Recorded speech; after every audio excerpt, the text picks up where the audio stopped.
Hola, ¿cómo están? Mi nombre es Débora Migones, soy la profe de Geografía y voy a hacer algunas aclaraciones sobre el concepto de Estado, sobre la tarea que tenían pendiente, que no consistía en más que ver un video de apenas 6 minutos y completar un cuadro con la información de ese video, ¿sí?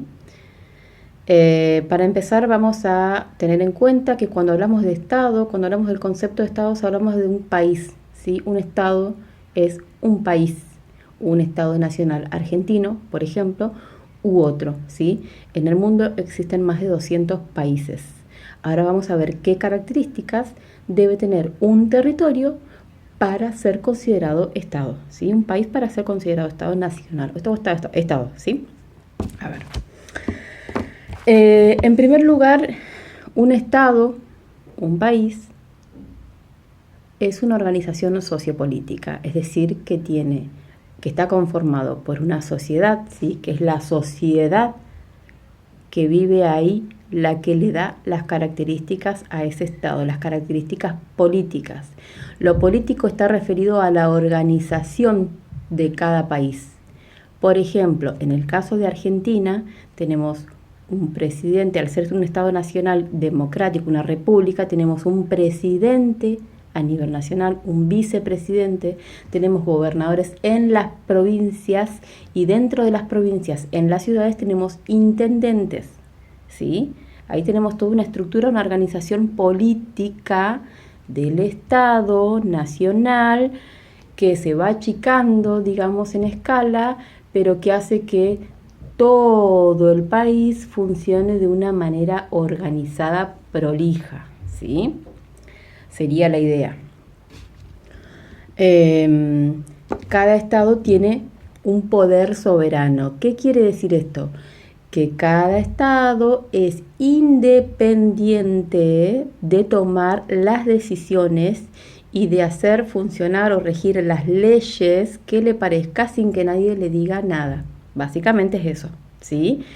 En el caso de Argentina, en el caso de Argentina, por ejemplo, nuestro país se conformó como Estado nacional a partir de 1810 con la Revolución de Mayo y posteriormente con la independencia en 1816. Anterior a ese periodo, anterior a esa época, nuestro país no existía como tal, ¿sí? El Estado Nacional Argentino no existía y nuestro territorio era parte de la colonia española del Virreinato del Río de la Plata. Cuando se va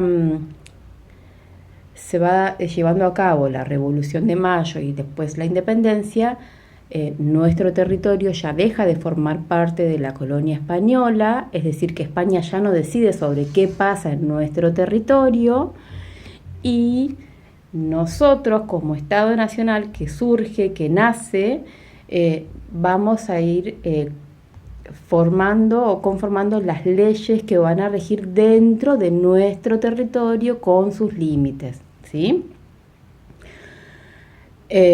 A eso se refiere el poder soberano, el poder suficiente para decidir qué va a pasar dentro de nuestro territorio sin que nadie intervenga ni diga nada porque es nuestro territorio y nosotros como Estado Nacional tenemos el poder suficiente para decir qué es lo que va a pasar acá, ¿sí?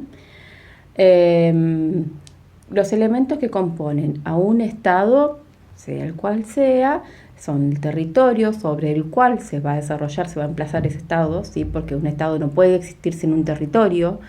La soberanía, que es esto de poder tomar decisiones y que nadie intervengan y digan al respecto, entre comillas, ¿sí? Pero digo, esa es la idea, quiero que les quede claro a ustedes, por eso ese ejemplo. El poder, sí, esto de ir trabajando o conformando las leyes que van a regir dentro de ese territorio que está delimitado, ¿sí? Y la población, que es la que compone al Estado en sí. Bueno, las características. Todo esto que les estoy mencionando está en el video, chicas, así que por favor traten de volver a verlo, tal vez con estas explicaciones les sea un poco más claro, pero la idea era que ustedes vean el video y completen el cuadro, no más que eso. Y lo que yo les estoy diciendo son apuntes que tomé directamente del video como para no irme por las ramas, ¿sí? Pero es solamente eso. Bueno, en cuanto a las características, tiene una comunidad o está formado por una comunidad organizada en un territorio definido, ¿sí? Eso es lo que venía diciendo anteriormente también. Hay funcionarios políticos, tiene un poder jurídico, tiene leyes, ¿sí? Eso quiere decir, es autónomo, como les decía anteriormente, en ningún otro país ni nadie va a venir a decirle a Argentina qué es lo que tiene que hacer con respecto a las leyes dentro de nuestros límites, y es centralizado. En el caso de Argentina, por ejemplo, todo lo que es la cuestión política, digamos, está centralizada en Buenos Aires y desde allí se toman las decisiones que van hacia todo el país. No es más que eso. Hay un conjunto de personas que lo habitan, por supuesto, ¿sí? La sociedad y la población en general, que somos una población de derechos, obligaciones y responsabilidades, ¿sí? La población en sí tiene derechos como a una vivienda digna, a la educación, a la salud, a la vivienda, pero también tenemos obligaciones y responsabilidades. No podemos hacer lo que tengamos ganas o lo que se nos ocurra por la calle, porque por supuesto que si vivimos en sociedad nosotros tenemos derechos, pero el otro también tiene derechos, entonces tenemos que aprender a convivir en sociedad, ¿sí? Algunas obligaciones o responsabilidades, por ejemplo, son la de pagar impuestos o de ir a votar cada vez que hay elecciones presidenciales, ¿sí? Bueno, que el Estado se emplaza sobre un espacio determinado que es el territorio, con límites y fronteras, ¿sí? Límites que marcan hasta dónde nosotros podemos ser soberanos y ejercer nuestro poder, ¿sí? Marcando un límite de hasta dónde llega nuestro territorio y a partir de dónde comienza el territorio de otro país. Hay una organización política universal, dueña del poder público soberano y sus apéndices como el ejército, las cárceles y demás. Hay una distribución de la población con división administrativo-territorial, impuestos y derechos, ¿sí? Nosotros como población vivimos dentro de una provincia y a su vez dentro de una ciudad, ¿sí? A eso se refiere con la división administrativo-territorial. En el caso de Argentina, por ejemplo, nuestro país se divide en 23 provincias y la Ciudad Autónoma de Buenos Aires, y cada provincia a su vez se divide en departamentos y dentro de esos departamentos están los municipios o las localidades o las ciudades, ¿sí?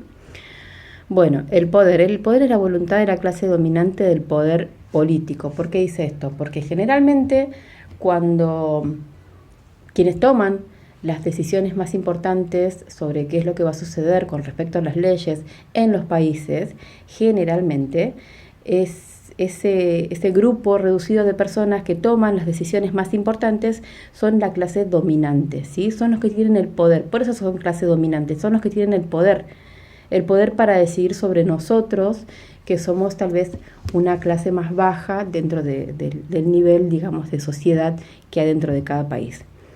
Bueno, el territorio como un elemento físico del Estado, una población que es el elemento humano que somos nosotros, una soberanía, el derecho del Estado a decidir libremente sobre los asuntos internos y externos de qué es lo que va a suceder dentro del país o del Estado.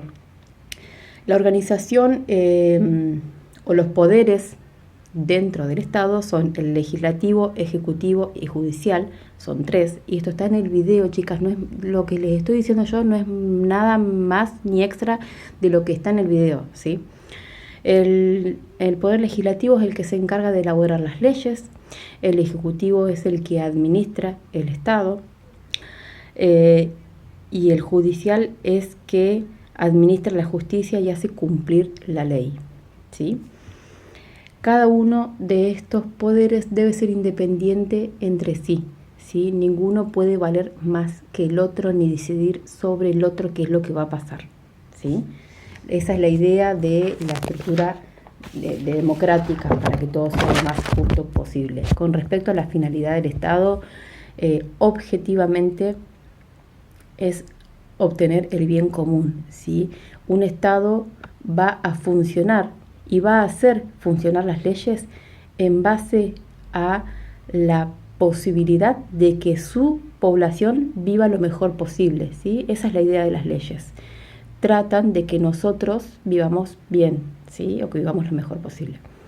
Es el bien común. Subjetivamente el bien común no tiene el mismo significado en todas las épocas y cambia con las necesidades de la comunidad, ¿sí? Por ejemplo, el bien común hace 100 años atrás tal vez era